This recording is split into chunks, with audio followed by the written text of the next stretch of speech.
Hello and welcome to the EMS On Air podcast. The mission of this podcast is to keep healthcare providers safe, informed, and prepared.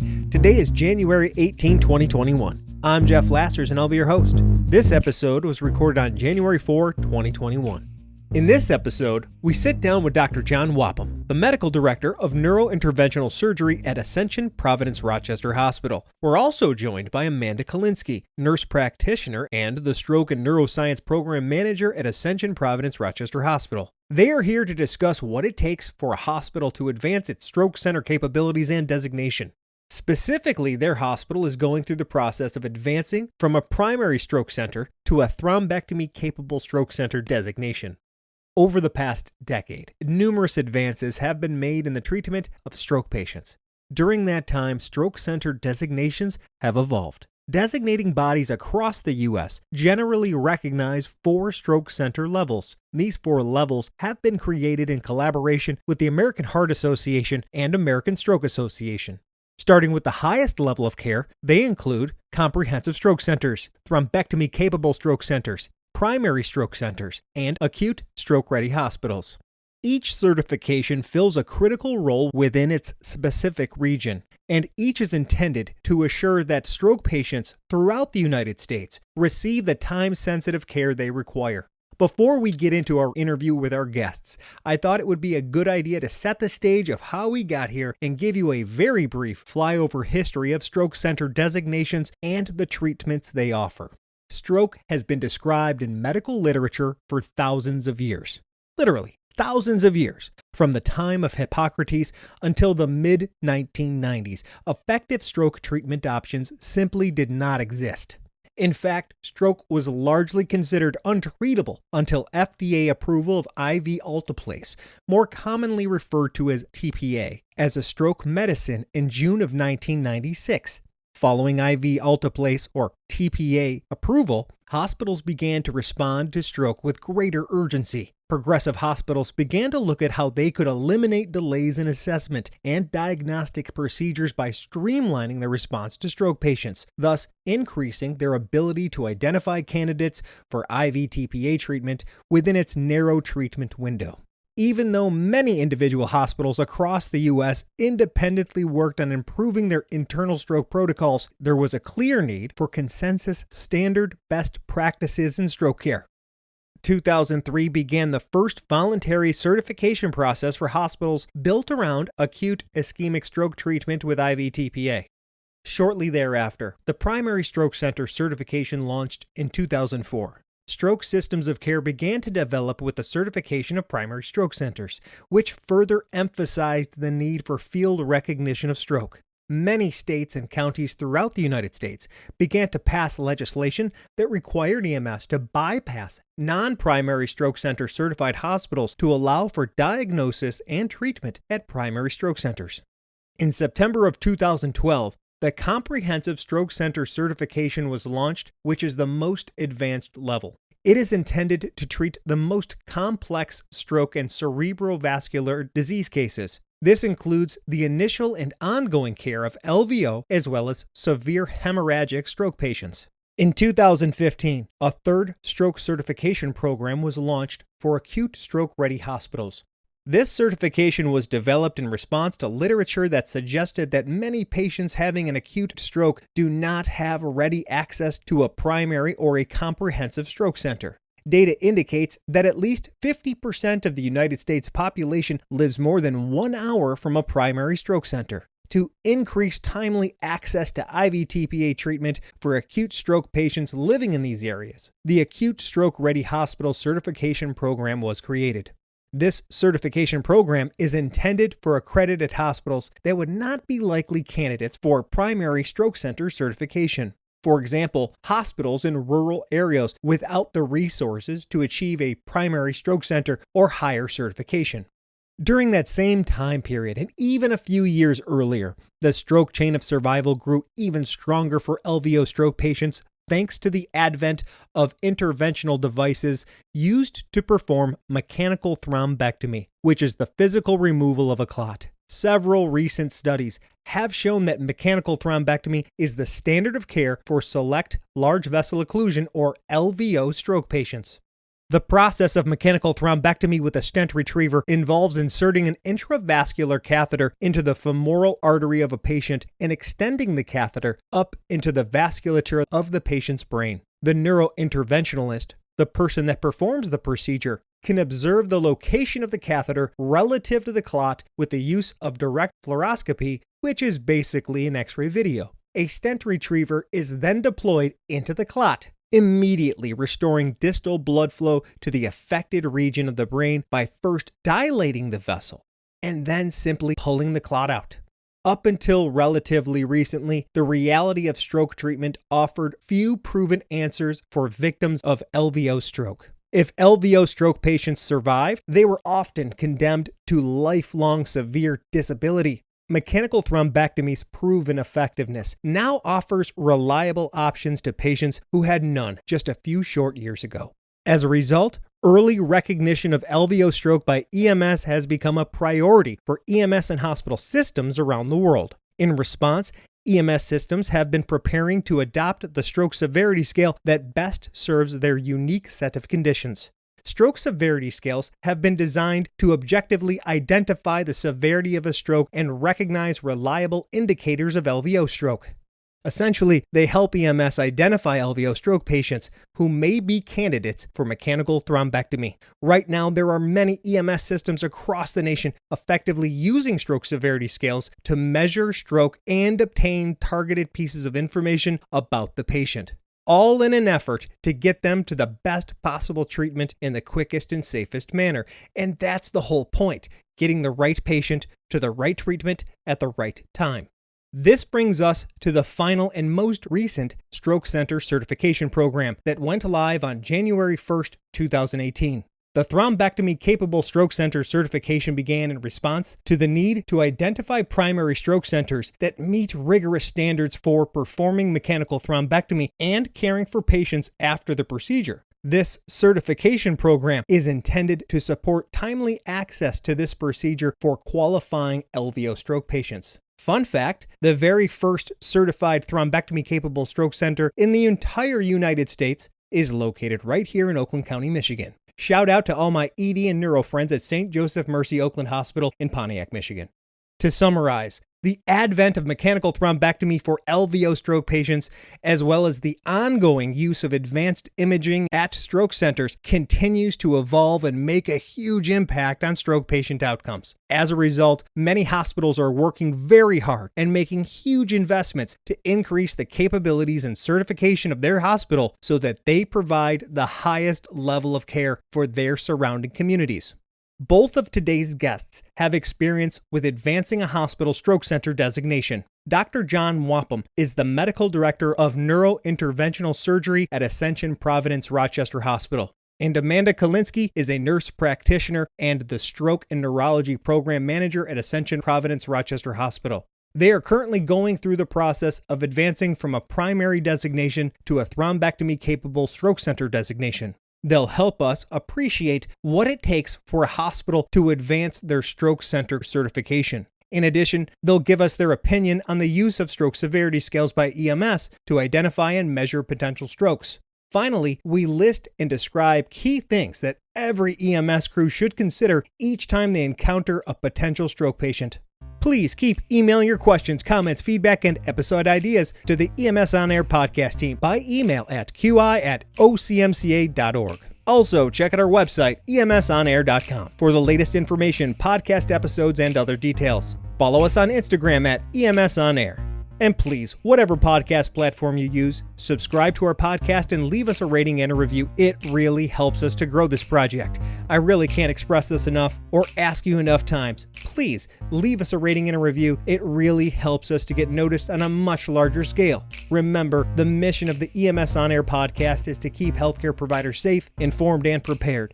Increasing our ratings and reviews gets us noticed by more listeners and more potential sponsors, and that will lead to increasing our reach, resources, experts, and abilities. Bottom line, ratings and reviews are currently currency in our world, and they're vital to our growth, and your contribution will give us what we need to serve those that serve our communities. The only cost to you is a few minutes giving us a rating and a review on whatever podcast platform you're using right now.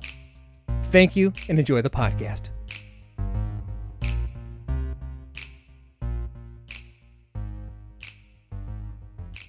Dr. Whapham, let's start with you. Can you tell our audience who you are, what you do, and where you do it?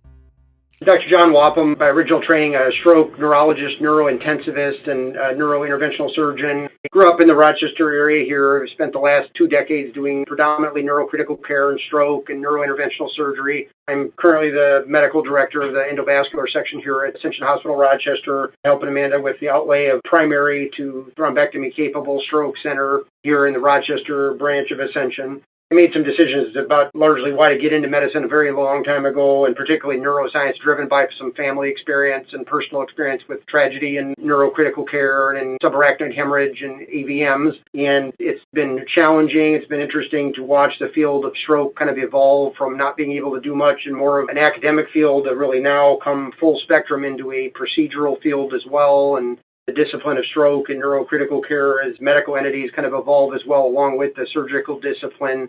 And as I'm at the tail end of my career, I've really been excited about the opportunity to be back in the Rochester area where it kind of began in the late 70s, early 80s, right at this actual very hospital. So it's been kind of a neat full circle thing for me to try to help evolve the ability to do some of these stroke-related procedures here now at this point in time.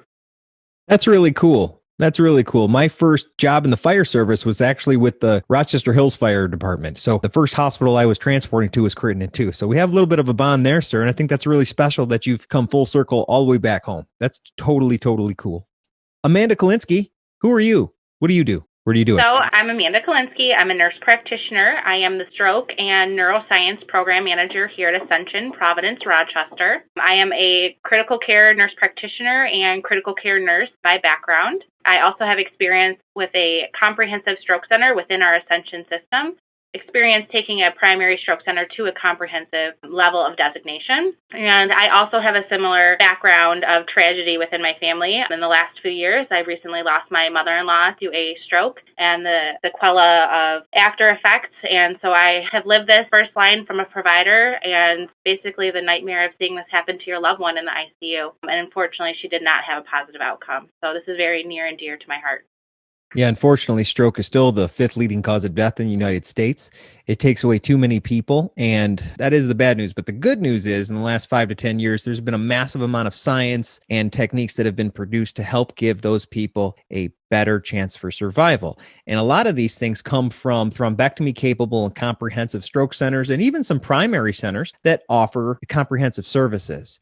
And now, Amanda, you have a history of advancing, like you said, primary stroke center to a next level of care to a comprehensive. Doc, you have similar experiences as well. And that's really what we're here to talk about today, is what that really takes. In a previous episode, I spent time talking to New York City Fire Department's Dr. Ethan Brandler, who's been very integral in updating their stroke protocols, the use of SLAM stroke severity scale, and one of the biggest offshoots, the byproducts of introducing stroke severity scales into EMS systems seems to be hospitals upping their stroke game, getting their available treatment options in the hospital increased at all of the various hospitals that we have available. So you guys are actually going through that in Oakland County right now. Can you guys tell us what it takes for a hospital to advance their stroke certifications? Really, it takes a large dedication to our community as far as resources, staffing, and really wanting to take the best care of our patients. We already have that groundwork with providing excellent care as a primary stroke center, but we really saw a need within our community to move forward with thrombectomy capabilities here at our hospital. So with the start of a neuroendovascular program, really looking to open our services with the use of our advanced equipment that we already have and utilizing some of our services that we already have in place. We have a pretty robust stroke program with nurse practitioners already staffing the service, which is amazing at a primary stroke center. Also bringing on Dr. Whapham to partner with us here to grow and start offering those services. And I'll let him talk about more about the full service neuroendovascular program. But going from a primary stroke center, a primary stroke center is amazing at treating our stroke patients, administering TPA, but really we're at that barrier of when you can't provide a thrombectomy service on site, when that patient has a large vessel occlusion, your only option is to transfer out. So we really want to bring that service to the community here to avoid the delays of transferring out. We know that time is brain, and getting the patient to our IR lab or our neuro IR lab timely instead of transferring them out is really our goal here. to be able to get them to a better and meaningful functional recovery. And especially with the data that we've been seeing in the past several years from American Heart Association, how thrombectomy, especially in the extended stroke window, is best practice. Mechanical thrombectomy is becoming the standard of care for select LVO stroke patients. Dr. Whapham, can you give us a little bit more background on that and how the stroke centers, as they increase their capabilities, really what that's offering for the people around those communities? Yep. So a lot of working parts that's the key thing I would say. It's around having gone from primary to comprehensive stroke centers as well, like Amanda. The changeover, while simply mechanical, in some ways adding another piece of the stroke puzzle to the mix. There's a lot more to it than that, a lot more working parts than you think. And part of it involves kind of a medical discipline that's sort of one-dimensional to multiple disciplines all converging on a patient in unison in a very time-dependent fashion. And that's, I think, what's so complex about the transition over from a primary medical site with TPA and basic medical care of strokes to a comprehensive style or thrombectomy capable designation where places can not only see that, but also the surgical patients as well. And then Amanda would probably add, take care of them long-term as well in the ICU setting afterwards, which I tell people all the time, the ICU care after even these large vessel thrombectomy cases is 50% of the outcome. In other words, you can do everything right in the cath lab, but the eventual outcome and somebody home with limitations and disability that are better than when they came in, or often those are battles fought in the ICU after a stroke case as well. And so they all become important. I think to answer the one question is that where have we come as far as abilities with devices over 2 decades to do the extended windows and the people with more proximal occlusions? And the answer to that is a very, very long way. Having kind of been involved in it since this has been going on. When the first stroke devices really came out in 2003 or 4 with the Mercy Retriever and things like that, it's gone from being 2-hour cases that were horribly fraught with all sorts of complicating issues and limited recanalization of vessels due to devices that at the time were not the best and not handmade and finally crafted for this individual use in medical and surgical care to devices now where we're getting recanalization rates of 90% plus and 10-minute, 15-minute cases. And more often than not, what you see in the literature when you look at pre-hospital screening, the throughput in the ER into the cath lab, the biggest determinant now in all the literature is really what we've always known, and that is time. And so when you look at a comprehensive or thrombectomy capable center, I think the single biggest hurdle, and it's a big one, it's an intellectual one more so than a physical one in many ways, but it's getting all sorts of disciplines to converge with the right staff, right personnel, round the clock, right? Because strokes don't just happen at noon, they happen at midnight, and they happen on weekends and Christmas Eve and holidays. It's getting all that manpower together at the same time, able to do the same things on the same physiology. Sort of like the analogies like a pit stop in racing where everybody just knows their individual role. They converge on the patient, keeping time awareness of the time sensitivity of this kind of illness to get an eventual outcome. And that's the big hurdle today. And the other thing is we're going to talk about this in a little bit, but the idea about what can we do on the pre-hospital side, I think if you went back 10 years ago, there wasn't a huge amount of thought to pre-hospital. It was when the patient got there, what are we going to do next? Now that we're in really good windows for large vessel thrombectomy, the burden really is not on the hospital side anymore, provided you've got the infrastructure to execute on some of these surgical cases. It's really on how quickly can we recognize, identify, transport, get a patient into a building that's capable of doing full service stroke. Because that's really the hurdle time-wise and major determinant of outcome functionality-wise on these patients. And so that's really the next big hurdle, I think, is America's infrastructure, unlike trauma, unlike cardiac, has lagged 20, 25 years in infrastructure specifically for things like stroke. In populated areas of the country, as many as 40% of the populations in relatively populated areas of the country don't have infrastructure to do thrombectomy or provide neurosurgical coverage or vascular neurology or neurocritical care. And that's a very big number for a sophisticated medical world that we live in today when you compare it to trauma or cardiac disease. Yeah, at the very beginning of this, when I started doing, my own research on it, from an EMS perspective, when I started to hear about advancements in stroke, I'm like, okay, I haven't heard anything since I got my license back in the very, very early 2000s. So what happened here in 2010, 2015? So when I started doing research, I'm like, I feel like I've seen this movie before. I've seen this with cardiac and trauma. I feel like we're going through something we've already experienced in the hospital and pre-hospital community as we've advanced technologies, resources, and capabilities. And then how do we bring all those infrastructures together, logistics, funding, tell me if I'm wrong, I feel like stroke's just now catching up to this because of the deluge of data and resources that have come out to really help stroke patients the last 5 to 10 years. Yeah, you're absolutely right. I mean, what we're doing right now is playing catch-up infrastructure-wise, instrumentation-wise to literature that has been sort of under the radar for 20 years. We really haven't had to deal with the absolute need for a lot of this infrastructure because there wasn't data-based, evidence-based systems in place for stroke or neurocritical care or hospitals to triage small vessel versus large vessel, and then the additional step of surgical stroke cases that was just off the radar. And all of a sudden, 2015, with some of the literature that dropped in that year, here we are. And America is playing catch-up right now. Especially as we're talking about, it's a partnership between multiple disciplines, especially behind the scenes, to be able to get this program up, running, and safe for our patients. Really, as our EMS, our paramedics pre-arrival, partnering with our emergency department providers, our stroke team, our advanced practice providers, neurologists, our neuroendovascularists, and then also our anesthesia providers, our IR team, our nurses, and our IR techs.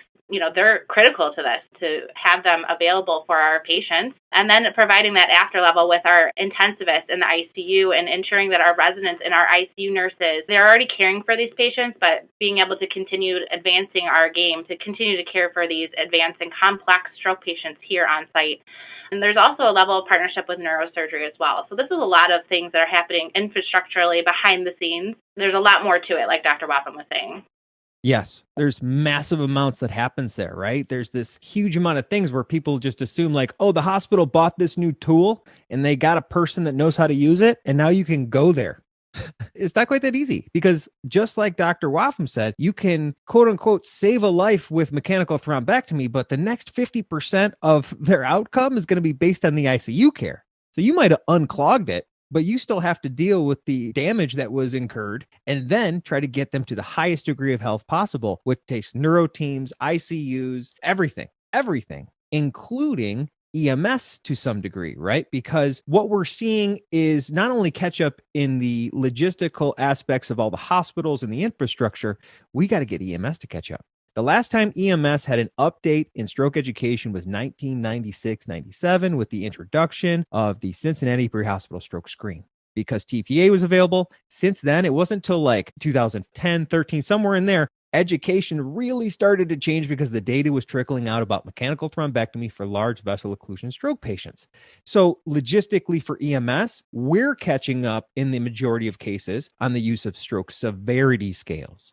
So number one, we're introducing people to that stroke is a spectrum. It can be severe ischemic, it could be severe hemorrhagic, and we use stroke screening tools to identify patients with potential neurodeficits. Then, if we identify a potential neurodeficit, we then use a stroke severity scale to either measure it or use it to identify predictors for a severe stroke or LVO stroke. Can you guys kind of give me your take on the use of stroke severity scales by EMS currently as it stands as a center like yourself?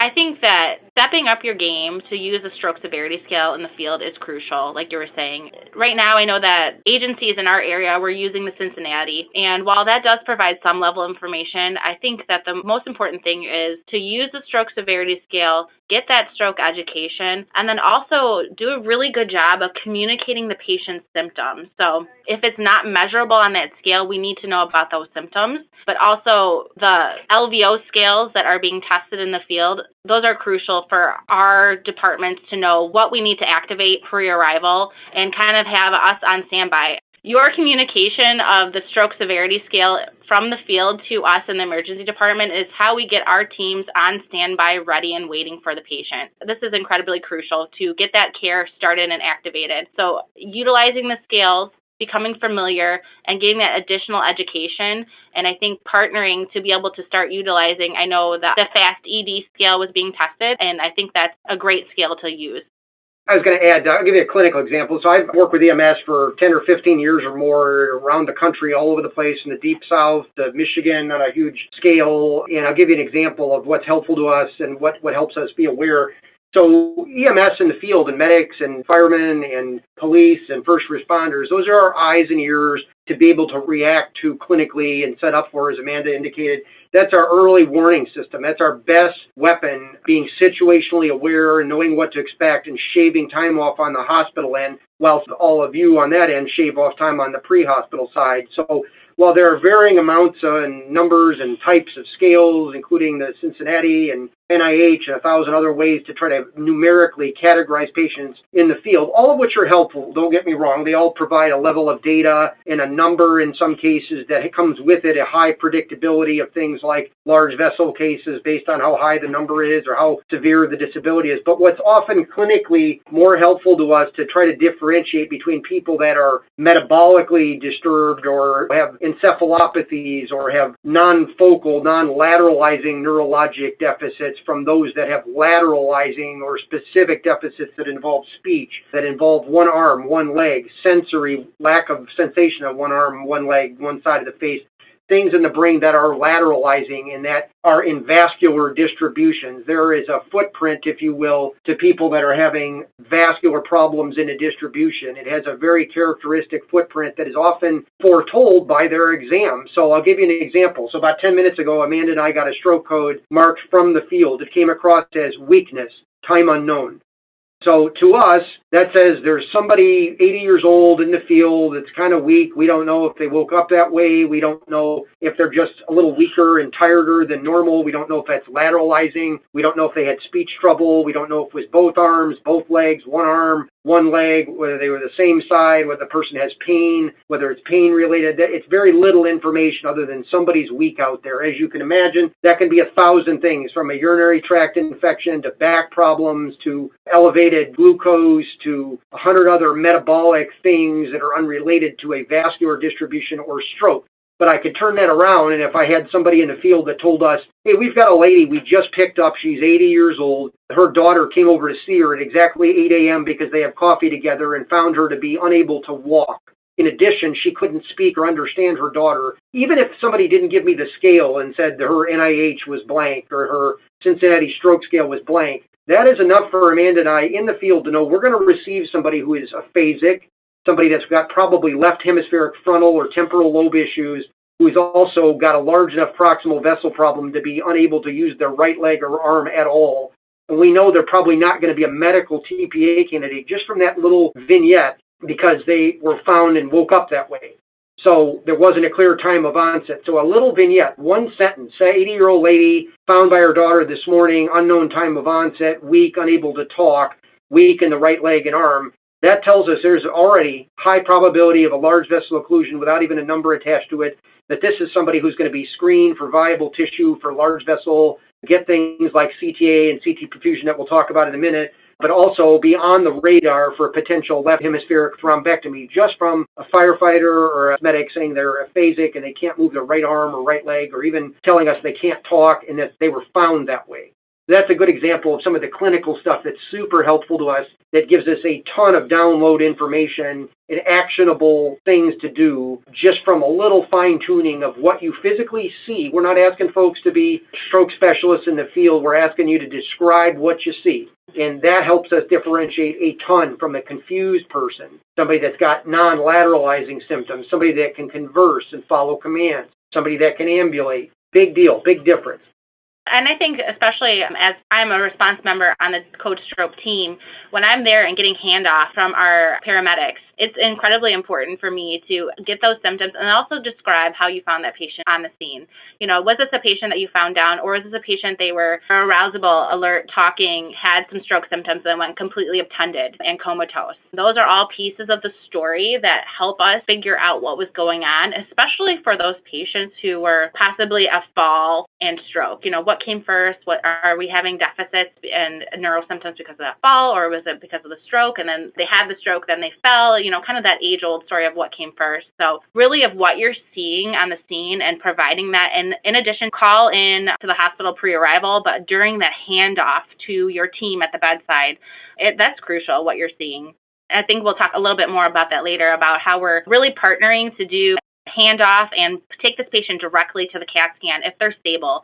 If their ABCs are stable, we're going directly to the CAT scan to avoid delays for our patients, because we know that this patient needs to at least get the non-contrast CT of their head to start their treatment workup. So we know that getting that patient directly on the stretcher, directly over to the CAT scan, it is incredibly helpful. When we partner with you guys, that's the best thing we can do for our patients.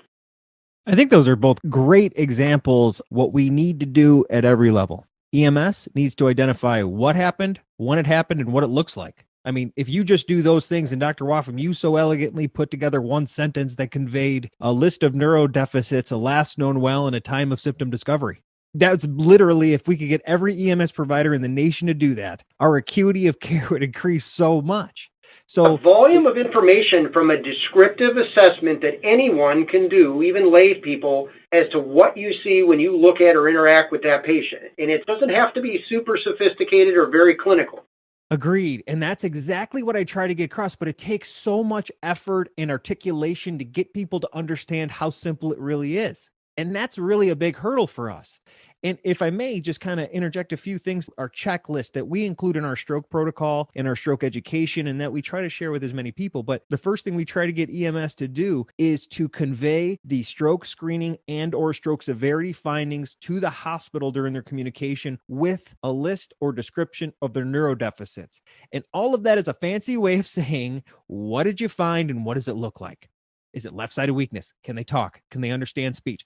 Explained to the people you're talking to. And then you also got to remember, check your stroke mimics. And like you guys were saying, is it another metabolic issue? Hypo or hyperglycemia? Is it Todd's paralysis? Is it a trauma? Is it a seizure? Is it all sorts of other things? And then your last known well, your stroke sign and symptom discovery, those two different times are very, very crucial so that you guys can keep a list of what treatments are still on the board and applicable to this patient. Vital signs, including blood glucose. Is the patient on any type of anticoagulant medication? These are all very, very easy things that EMS already is doing that we can simply convey. And what I'm hearing from you guys is keep it simple. Whether you use a stroke severity scale or not, keep it simple, keep it clear. What do you got? What does it look like? When did it happen? Yeah, the one thing I wanted to add from a medical perspective, coming from a background in neurocritical care and doing a lot of in-field medicine with stroke and aneurysm patients, that I think I can add is what can be done in the field, and I think we're getting to that. And that question of, is there more information medically about the patient that's relevant to provide, like blood pressure, level of anticoagulation, glucose, that sort of stuff, becomes actually really important. I think people really forget that stroke is a very medical disease as well as a plumbing problem. And so when a vessel in the brain is plugged up and brain begins to not get oxygen and blood supply, a series of events start to occur. My original background in graduate school was in molecular biology and cellular biology of stroke and some of the mechanisms of communication in the cells in the brain when there's ischemia or lack of oxygen. And there's a cascade of events that occurs that are very, very medical that flip a bunch of switches in the body when somebody is having a lack of flow to the brain. And they're not all just vascular and plumbing related. So yes, there's no question you get lack of blood flow or oxygen to an area of tissue in the brain when a vessel is plugged up. But in addition to that, it kicks off all sorts of cellular and molecular changes in that brain tissue that have a secondary effect and elicit a cascade of inflammatory response, pre-programmed cell death of parts of the brain that are not originally injured, neurocardiac dysfunction, neurorenal dysfunction, dysregulation of pulse, blood pressure, sometimes even respiration, all of which are directly tied to the event and the plumbing problem mechanically, if you will. And so two things. One, some of those other medical parameters that surround the exam neurologically become really relevant, glucose, blood pressure, etc. And number two, the reaction, if you will, by EMS or the first responder to those medical pre-programmed scenarios in the brain are really important.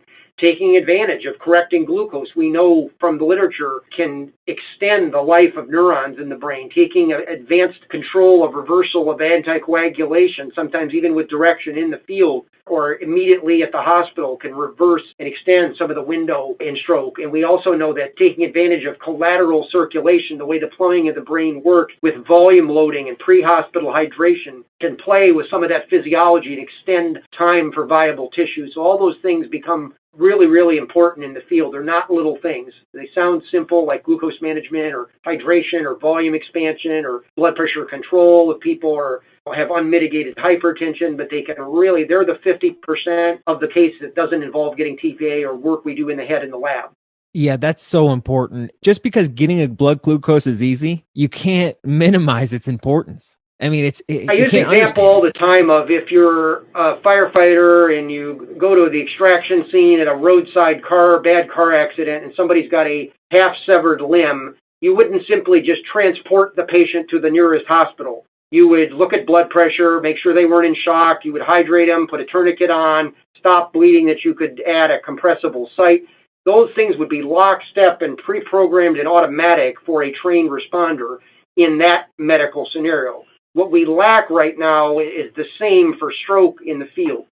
Yeah, and I think part of those things, too, the technical aspects, when you're getting your vital signs and checking that blood glucose, also the patient's telemetry, so that EKG, that also can help us tell, a little bit about that patient's story and what to expect when this patient arrives through our doors. The other thing is placing an IV. It seems sometimes menial, but like we were saying, prehydration, in addition to it is a crucial step for us to be able to take this patient directly to CAT scan and be able to start that back-to-back advanced imaging that we're doing on our patients. So not only are they getting a non-contrast CT, that exam does not require an IV, but the CT angiogram does require an IV access. So a large bore IV, we need 20 gauge or higher for that patient to be able to quickly be able to run the CT angiogram. It really helps us and shaves a few minutes off of our time to be able to get this patient treated as quickly as possible, especially if it's a TPA candidate. This patient needs 2 IVs at this point for us to be able to start the bolus and give that thrombolytic and then also proceed with advanced imaging.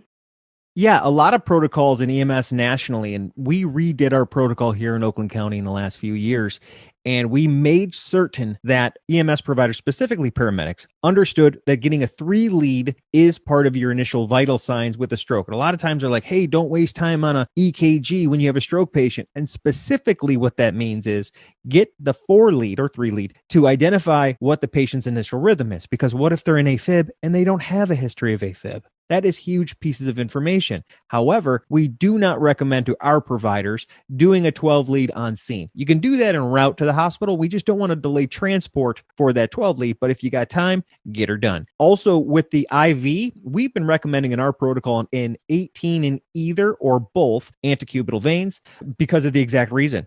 You go to a CT, you can sit in a CT, but what happens when the doc wants now a CTA, a CT angiogram? And for those of you who don't know what that is, it is a really cool machine that basically can make a model of the arteries of the brain and show the exact location of the clot, correct? Correct, yep. Today in modern stroke surveillance, where we do something called a CT perfusion at the same time that gives us a map, kind of like a functional PET scan type of color image that gives us a rough and dirty idea about tissue that's already infarcted or dead and that which is still stunned or alive and potentially salvageable, all done really at line of sight right in the CAT scan immediately on entry. So that's important. The other thing is that maybe 30% of these folks statistically are headed for anesthesia in a procedure. And so knowing that, any additional field information as to their medical history, that a family member, if there, can convey to EMS, any additional idea when they last ate, anything like that that would be germane to general anesthesia can sometimes become important to know because these people, 30% of them statistically, will be headed into a case with potential anesthesia. If they've ever had a reaction to something, ever had a problem with inhalational anesthetic or any kind of other thing like that or induction agent, it's really important to know some of their medical history and airway history too. So we talked about the anticoagulant medication use, a little bit more about their history, giving you that background and cutting off that time. One of the big things that's been made very clear to me in the last 2 years by our neuro experts here locally has been obtaining the information for the next of kin, which makes total sense because sometimes people having a stroke have aphasia, either receptive or expressive aphasia, and getting them to consent to a treatment may be difficult. So they're going to need to contact immediately the next of kin. In your experience, how important is this information to get from the field to the hospital?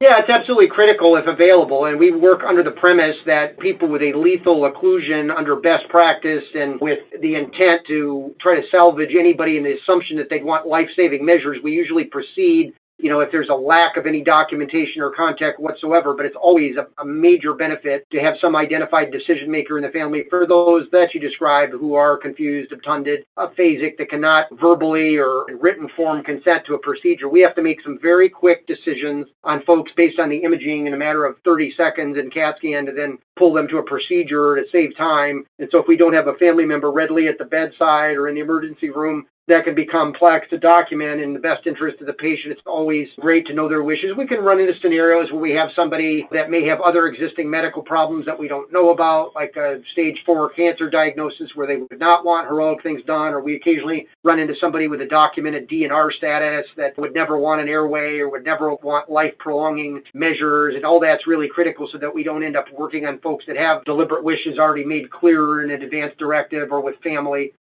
And I think the biggest thing is the documentation of all of these elements that we were talking about.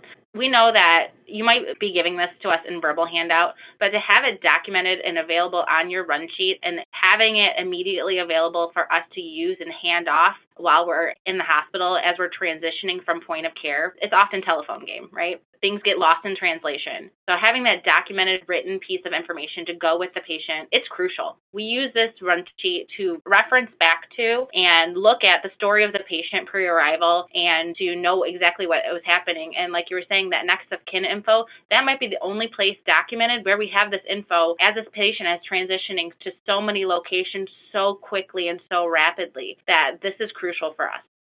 We have 3 points of communication that we have a checklist for that we assure that our EMS providers are conveying to the hospital.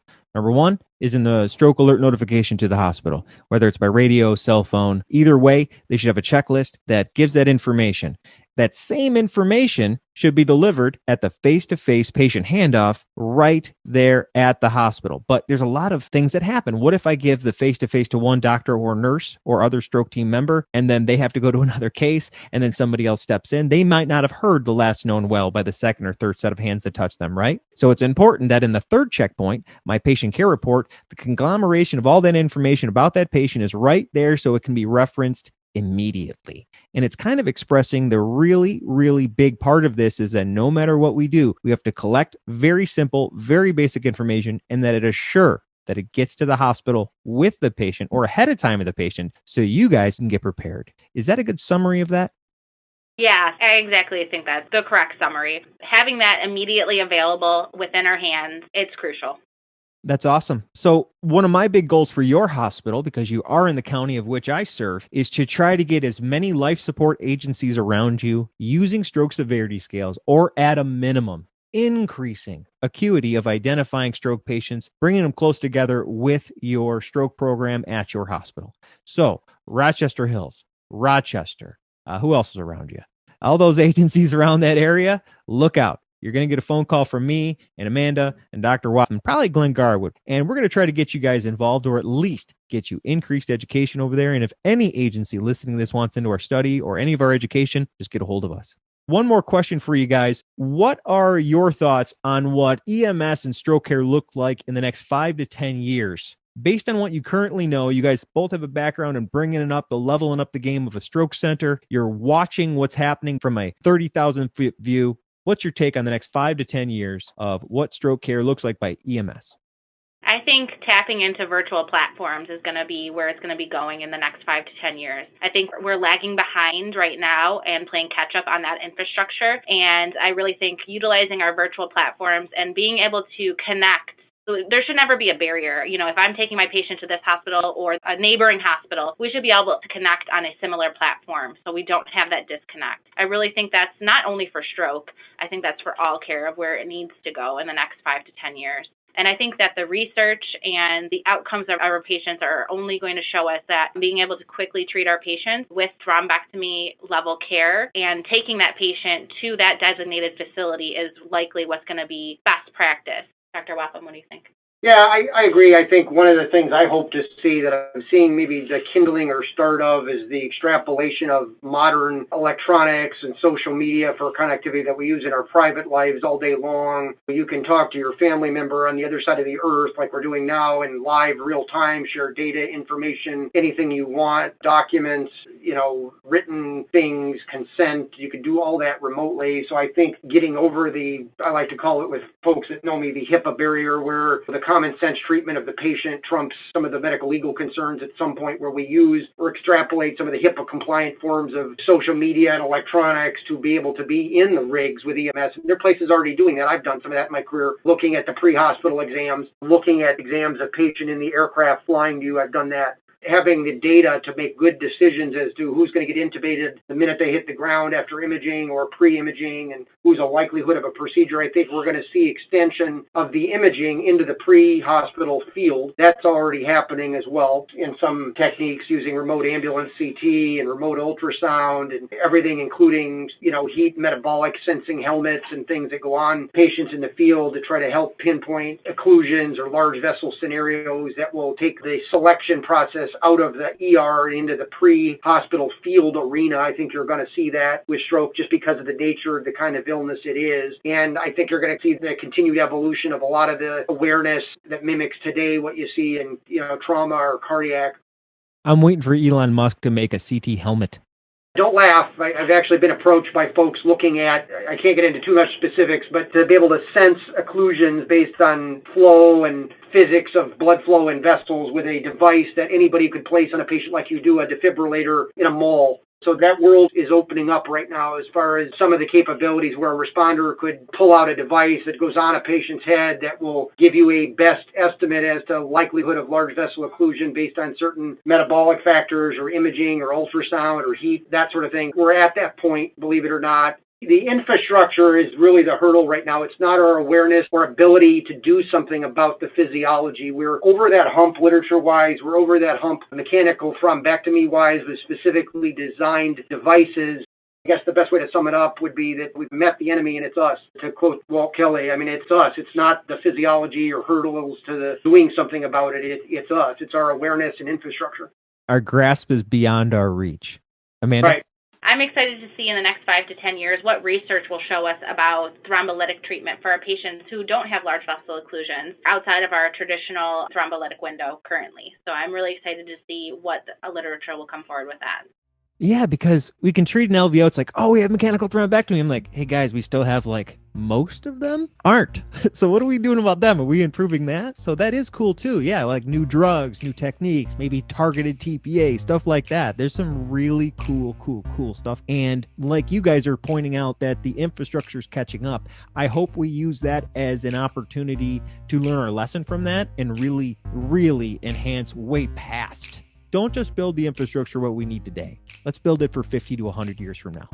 Completely agree. We really need to be looking ahead and partnering together. And I think looking at the best practices, what we're doing with other service lines, like we were talking about with trauma and cardiac, it's already existing there. So we really should be stepping up our games together for the best care of our patients.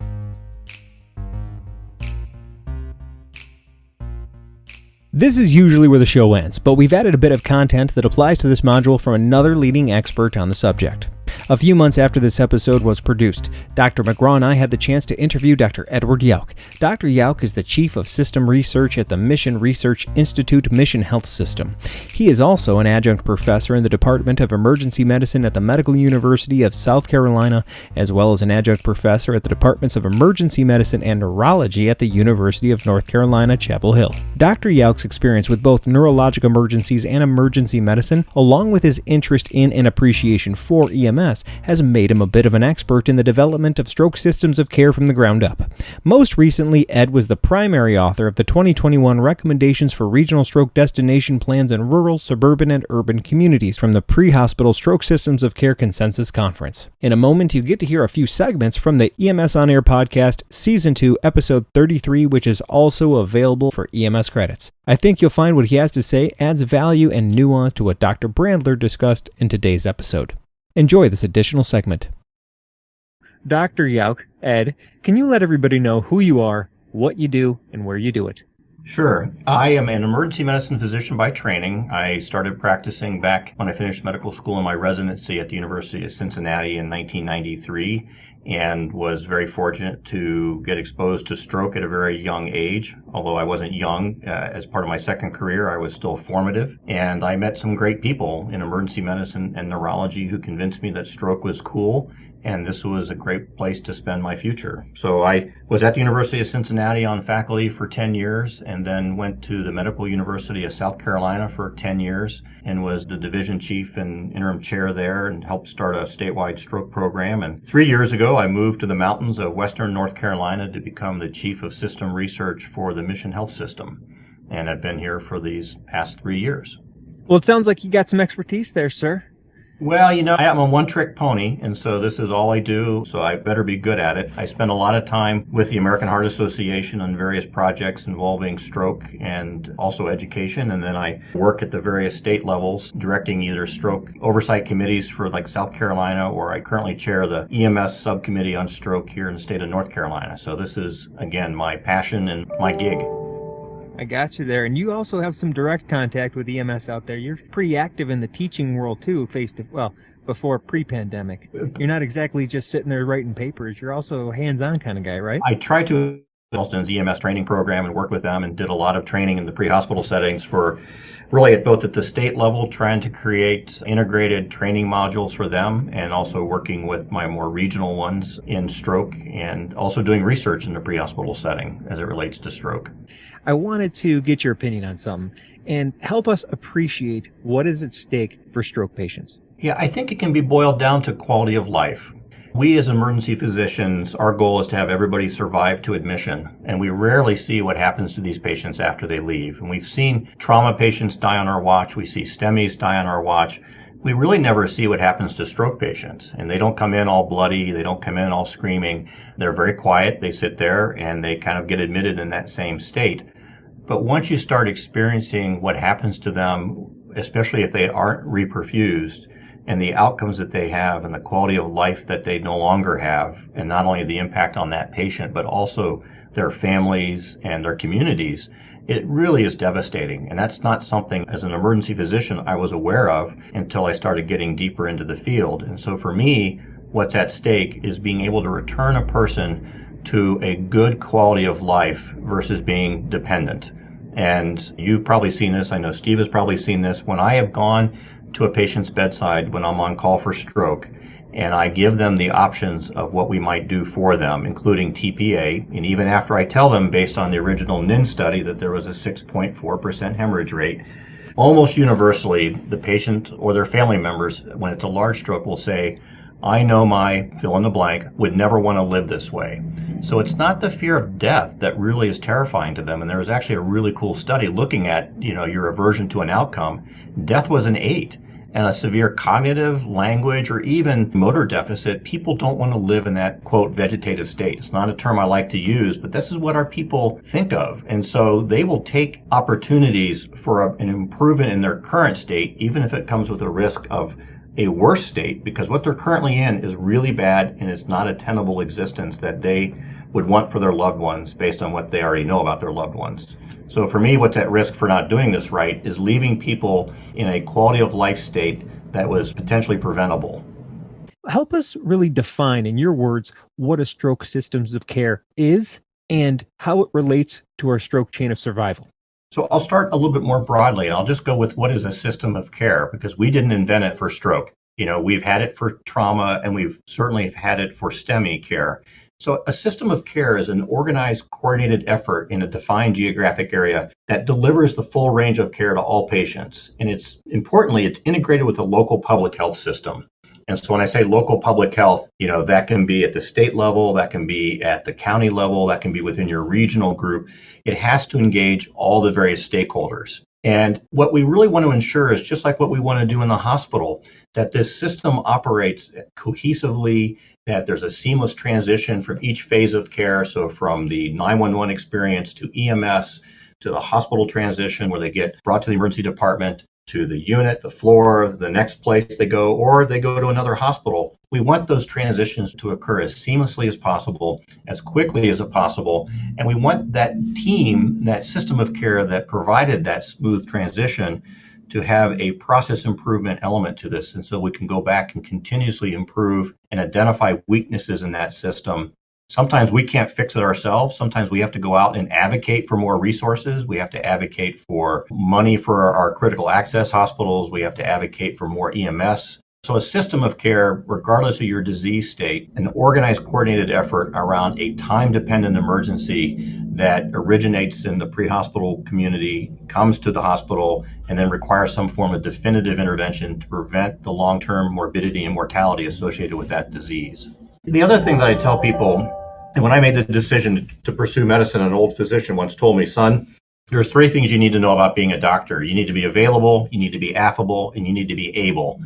And since then, we've added affordability, and we've also added accountability. So as an individual and as a system, we have to be 24/7, right? This is not 9 to 5. It's not, well, I got a golf game, I can't do this or whatever. We need to be nice about it. We need to be supportive of people who are trying their best. And if it doesn't always go right, that's not their fault necessarily. This is an opportunity to learn.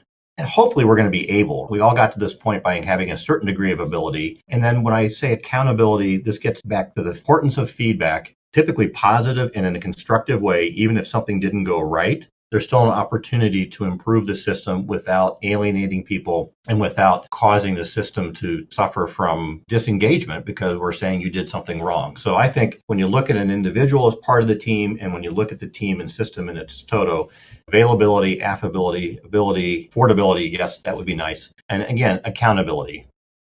Before I let you go, I want to talk about this really cool website you guys put together. When I say you guys, I mean the American Stroke Association. And if you go to stroke.org/stroke transport plans, this is a really cool website.